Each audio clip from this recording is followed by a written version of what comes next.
안녕하십니까. 폴리뉴스 6월 전국 자담회를 시작하도록 하겠습니다. 오늘은 이준석 현상, 세대교체의 민심 속에서 여야 잠룡들이 본격적으로 출마 선언을 시작하고 있습니다. 그래서 거기에 대해서 짚어보도록 하겠습니다.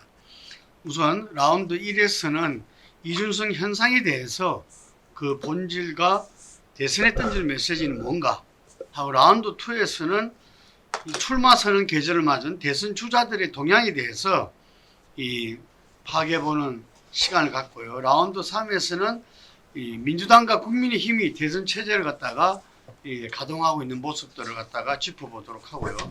마지막에는 간단하게 이제 본격적으로 진행된 것은 없지만 성김이 이렇게 방북 요청을 한 그런 등으로 해서 남북 관계 좀 변화 모색이 가능한가, 이 부분에 대해서 짚어보도록 하겠습니다. 먼저 이준석 현상의 본질과 대선에 던지는 메시지, 이 라운드 1입니다. 정권 교체냐, 세대 교체냐, 시대 교체냐, 이준석 현상의 본질은 뭔지에 대해서 짚어보는 시간을 갖도록 하겠습니다. 먼저 우리 황장도 소장님.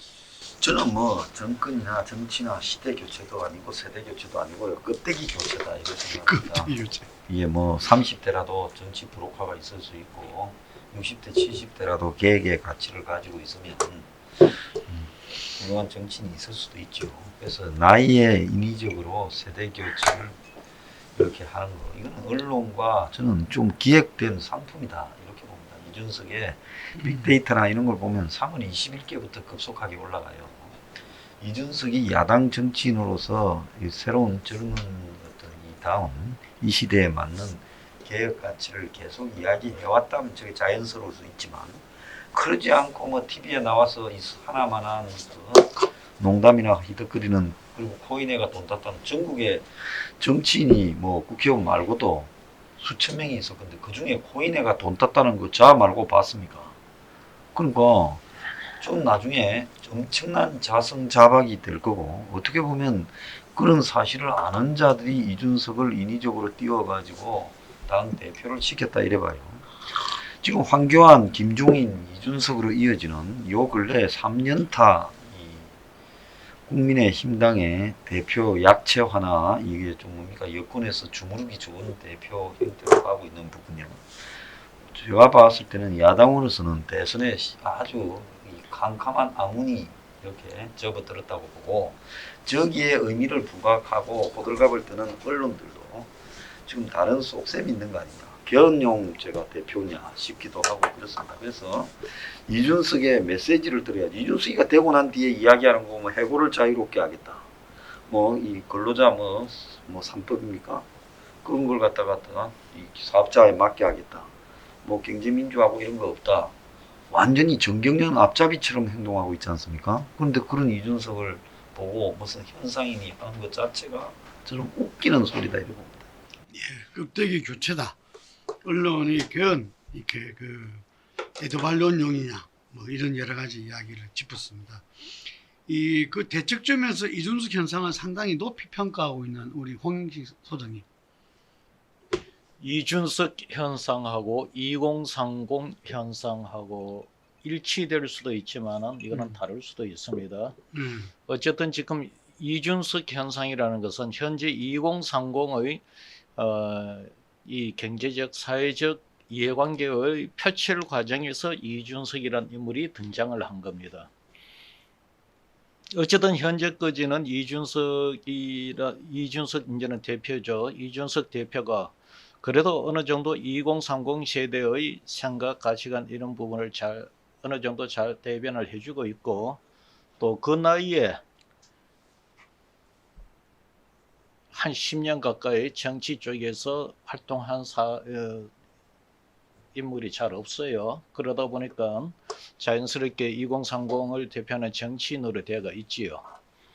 근데 앞으로 이준석이 이 대표가 2030 세대를 잘 대변해주면은 이준석은 2030 세대를 대변해주는 정치인으로서 지속할 수가 있을 것이지만, 그렇지 못하면은 제가 볼 때는 또 다른 제2의 이준석, 제3의 이준석이 계속 나올 수밖에 없는 것이 현재 2030 세대들의 이 정치 경제적 이해관계가 기성세대 구체제와 모성관계에 있다.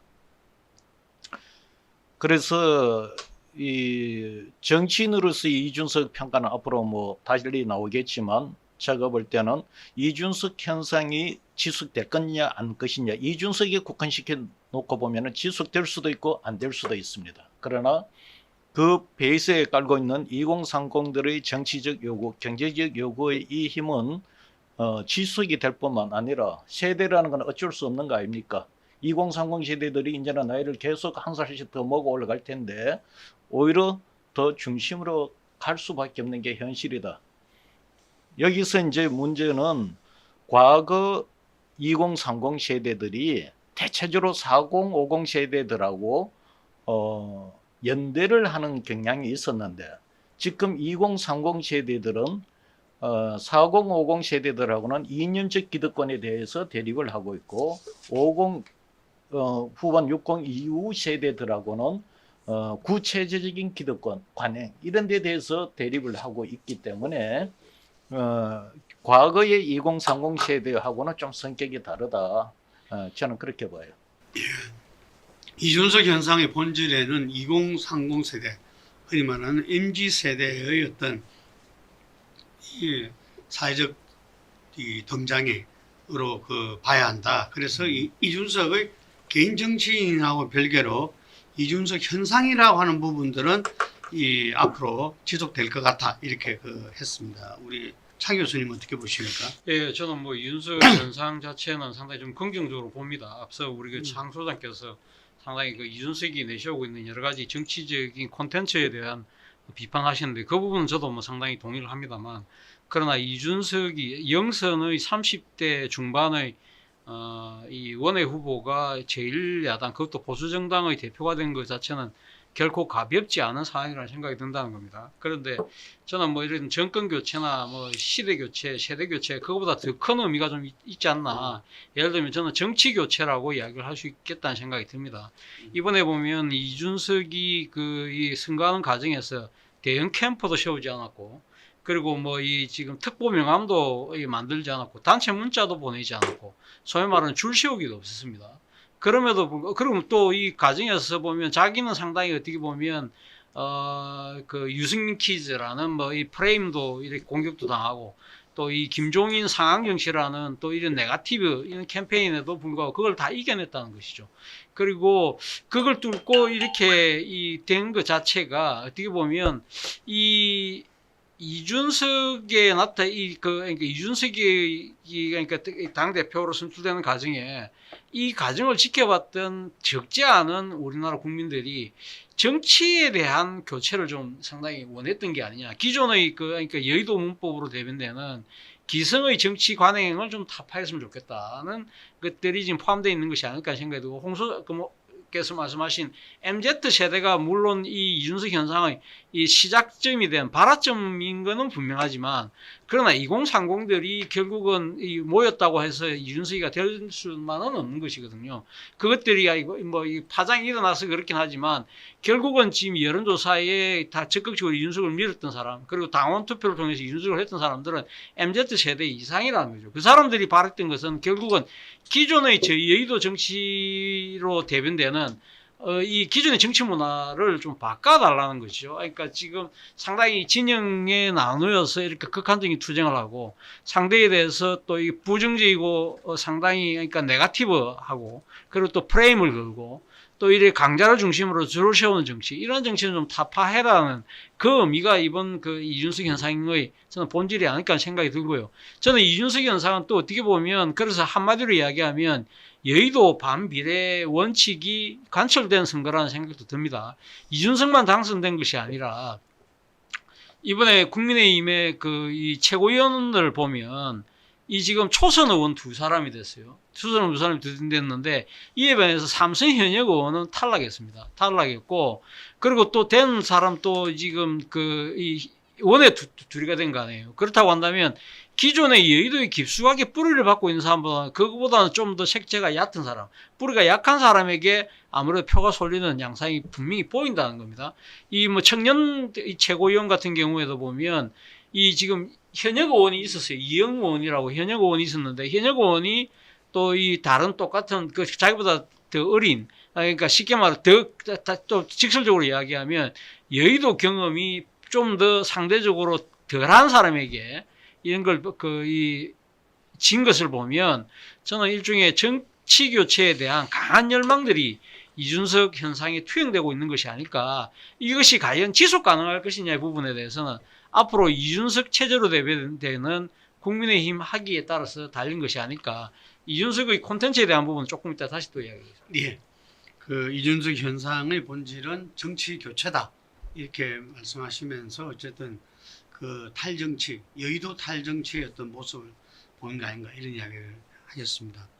제가 볼 때는 그 이번 국민의힘 당대표 선거에서 드러난 것은 어떻게 보면은 그 TK를 중심으로 한 영남 그 보수 유권자들의 어떤 이 전략적 선택이었다. 이런 측면을 갖다가 좀 볼 수 있겠습니다. 왜냐하면은 초기에 이준석이 출마 선언을 하고 나서는 이 그 지지가 그렇게 높지를 않았습니다. 안 했는데 그것이 이 몇 단계를 거치면서 이 급상승의 어떤 무드를 달렸고 그것이 이후에 이 지금 국민 여론조사에서 나머지 후보를 다 합해도 이 18%를 더 앞서는 압도적인 그 했는데요. 그래서 이것을 볼 때 과연 그 당원들의 그 52, 3%가 영남 당원들인데 그것을 그 벽을 넘을 수 있을 것이냐 그 봤는데 충분히 넘었던 겁니다. 그 전에 전당대회에서 그 오세훈 후보가 한교안 후보랑 붙었을 때는 역시 여론조사, 국민 여론조사에서는 오세훈 후보가 앞섰지만 당원에서 워낙 차이가 많이 났기 때문에 한교안 대표가 탄생을 했는데 이번 같은 경우는 나경원 후보가 당원에서 이겼지만 그 차이는 아주 3% 정도 이 정도 차이에 그 불과했기 때문에 이준석 후보가 그 압도적으로 당선이 될 수 있었던 것이고 그것은 이 정치 교체, 세대 교체, 그 시대 교체를 바라는 유권자들의 함의가 거기는 저는 어느 정도는 녹아 있다고 보지만 결정적인 것은 보수 유권자들의 어떤 이 정권 교체를 위한 전략적 선택 아닌가 이렇게 그 보고 있습니다. 왜냐하면은 지난 재보선에서 보니까 서울시장 선거에서 이 압도적으로 당선된데 그 젊은이 표들이 20대 남성은 72%나 이렇게 지지했다는 출구조사도 있고 이러니까 이 젊은 표들을 갖다가 우리가 받아야만 대선에 이기구나.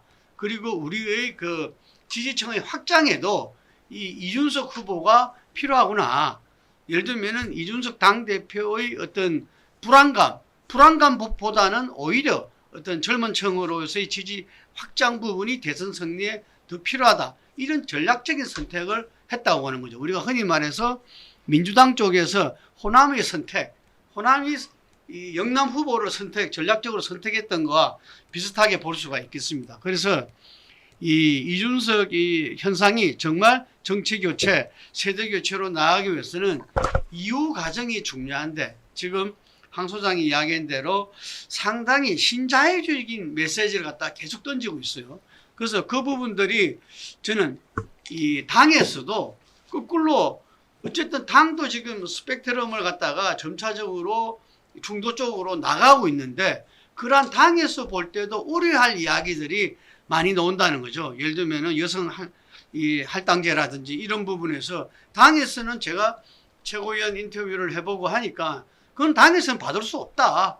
개인이 그걸 주장하더라도 이런 이야기를 하더라고요. 예, 그래서 저는 그런 부분들이 과연 우리 이 2030 세대들, MZ 세대, 이 젊은 층들이 요구가 공동체의 어떤 요구와 어떻게 합치되는가 그 지점에서 저는 이 이준석 현상, 이준석 당대표의 어떤 이 성공 여부, 지속성 여부가 가름되지 않을까 생각을 합니다.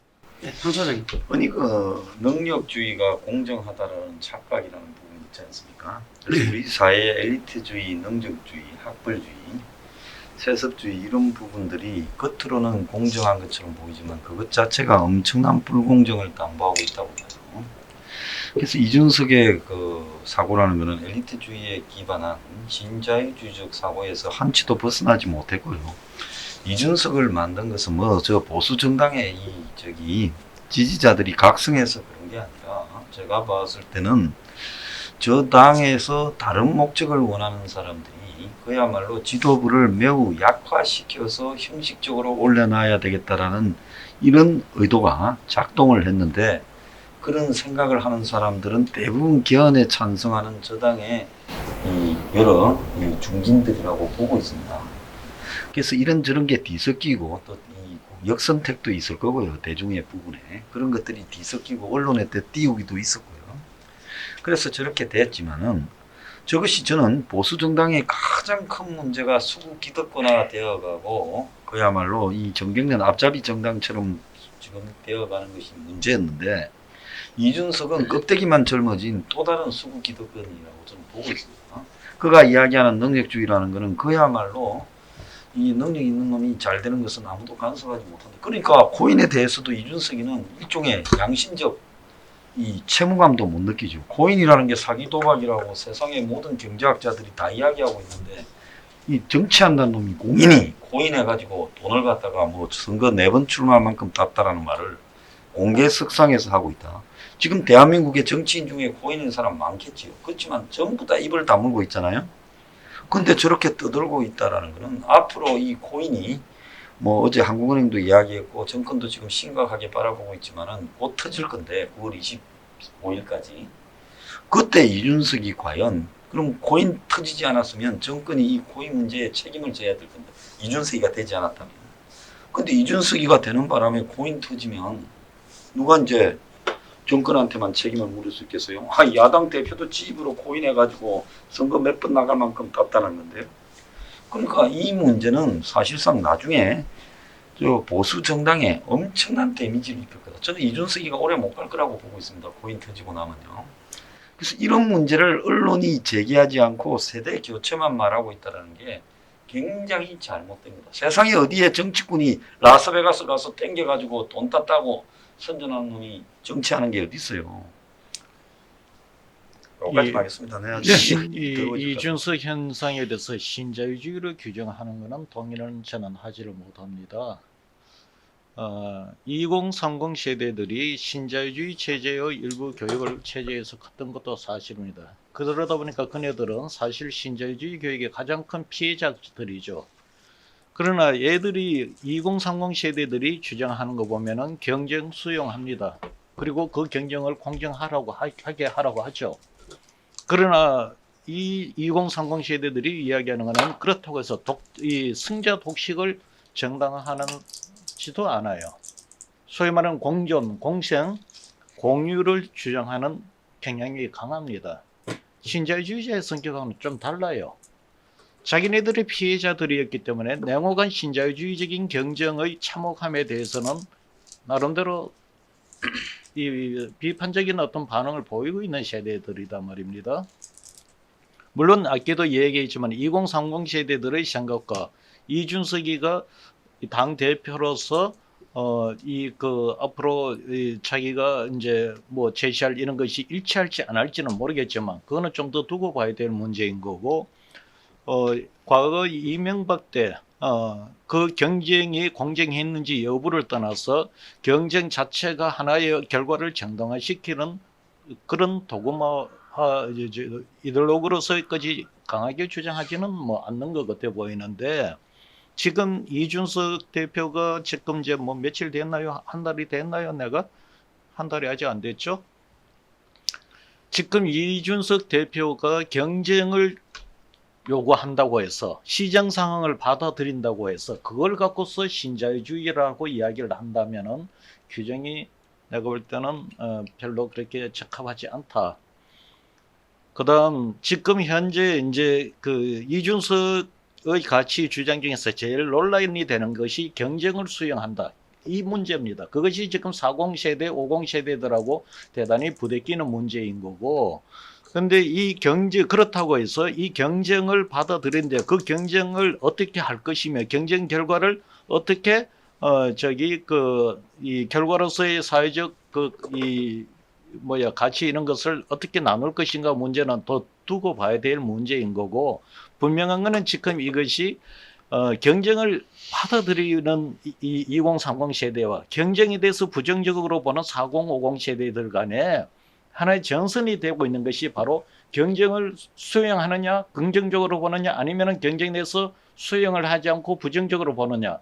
이것이 지금 전선이 형성되고 있는 그런 지점이라는 것을 두고서 지켜보면은 봐야 될 것 같습니다. 그런 상황에서 경쟁을 수용하니까 너희들 2030은 전부 다 신자유주의자야 이렇게 규정한다는 것은 내가 볼 때는 지나치게 단순화시킨 접근인 것 같습니다. 이 이준석 당대표는 당 대변인의 토론 배틀 방식을 제안했고 보니까 144대 1로 경쟁이 치열하더라고요.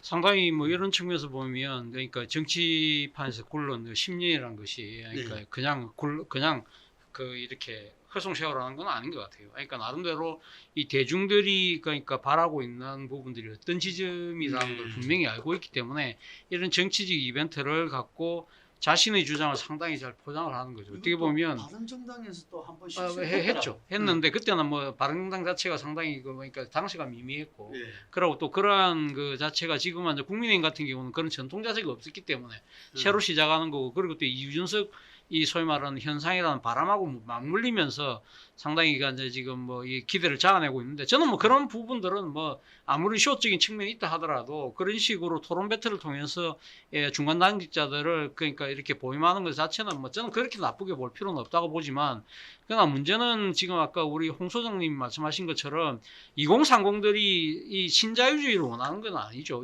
아마 신자유주의가 낳고 있는 지금 그 낳은 결과인 뭐 그 부의 양극화, 자산 그러니까 소득 자산의 양극화 이런 부분들에서 좌절하고 있는 이러한 사람들의 심리를 상당히 이준석이 잘 교묘하게 이용을 하고 있다는 거죠. 그러니까 그 사람들의 입장에서 봤을 때 상당히 어떻게 보면 이거 분노하고, 그러니까 기성 세대들이 갖고 있는 일종의 기득권을 우리하고는 완전히 딴 세상에 가 있는 사람들에 대한 분노, 좌절, 이러한 부분들이 혐오로 완전 모아진 것을 갖다 그걸 에너지원으로 해서 지금 이준석이 지금 사실은 치고 올라온 것이거든요. 근데 그 중에서 그 가장 그것이 어떻게 보면 정치적 그 올바름이라는 political correctness, 그 소위 말하는 PC라는 그 중에서도 가장 쟁점 중에 하나가 젠더인데, 젠더를 교묘하게 이용을 한 거죠, 사실은. 그러니까 지금 페미니즘 바람이 불면서 거기에 대해서 상당히 반발하는 20대 남자들을 자극을 해서 그걸 동력 삼아서 치고 올라온 측면이 분명히 있거든요. 그렇기 때문에 2030들이 지금 바라는 이 사회가 나가야 될 바라는 방향하고 이준석이 지금 이야기하는 거 어느 정도는 겹쳐 보이지만 결국은 2030들이 바라는 세상하고는 다른 길로 저는 이준석이 갈 가능성이 높다. 그것이 소위 말하는 본인도 그런 이야기를 했잖아요. 젊은 사회는 야구 방식이 있을 수밖에 없는 것이기 때문에 경쟁이 타다가는 식으로 이야기를 했는데, 모르겠습니다. 저는 뭐 이러한 부분들이 과연 우리 사회가 받아들일 준비가 되어 있느냐. 2030들도 이 실체를 알게 됐을 경우에는 받아들이기 힘들지 않을까 하는 생각이 든다는 겁니다. 사실 이번에 국민의힘에서 최고위원이 6명, 그러니까 지금 당선된 여성이 3명이지 않습니까? 자, 그러면 이준석은 뭐라고 했습니까? 어디 한 군데 가서 경쟁으로 하면 여성만 100% 될 수도 있다는 식으로 이야기를 했는데, 사실은 정치판에 이 여풍이 부는 가장 이 일종의 마중물 역할을 한 것은 이 여성에 대한 할당제, 이 소위 말하는 비례대표에서 홀수 번호를 무조건 여성에게 배정하도록 하게 된 이 할당제가 저는 상당히 큰 역할을 했다는 생각이 들거든요. 사실 지금 1위를 한 조수진 이 의원 같은 경우도 만약에 그 비례대표 할당제가 없었다고 한다면 과연 자력으로 들어올 수 있었을까요? 저는 거의 불가능했을 거라고 봅니다. 그러니까 이러한 부분들은 다 도외시하고 지금 드러난 현상만 갖고 여성이 이제는 100% 다 될 수 있다는 식으로 이야기하는 것은 현실을 호도하는 것이죠. 그런데 문제는 지금 이 국민의힘이 가야 될 부분이 진짜 이 참보수라고 한다면 이 보수가 갖고 있는 그 정신 중에 하나가 공화, 이 좀 다 같이 더불어 사는 일종 따뜻한 공동체의 지향점이라고 한다면 이런 거하고 이준석하고 맞지 않는 것이 아닐까. 그러한 실체가 이제 점점 드러나게 됐을 때도 과연 MZ, 2030 세대들이 같이 할 것이냐 부분에 대해서는 아마 국민의힘이 심각하게 고민해야 될 대목이 아닐까 생각이 듭니다. 근데 이준석 현상은 예를 들면은 정권 교체를 바라는 보수 유권자의 선택의 측면도 있지만 금방 그 이야기에는 정말 정치의 변화를 바라는 어떤 국민의 민심과 요구도 있었다고 보여지면서 그 부분에 이준석 당대표라는 어떤 탄생은 우연과 필연의 어떤 결합처럼 이렇게 보입니다. 그런데 과연 이준석 당대표가 이런 시대의 흐름과 함께 가서 보수의 지금 현재 바닥까지 친 보수가 새로운 어떤 보수로서 다시금 이렇게 나아가는 데에서 큰 힘을 지속 가능한 성장을 이룰 것인지 아닌지는 앞으로 지켜봐야 될 경우가 많을 것 같고요. 그런데 이준석 당대표를 보면은 상당히 10년간 어떤 여의도 정치에서 또 이 언론을 통해서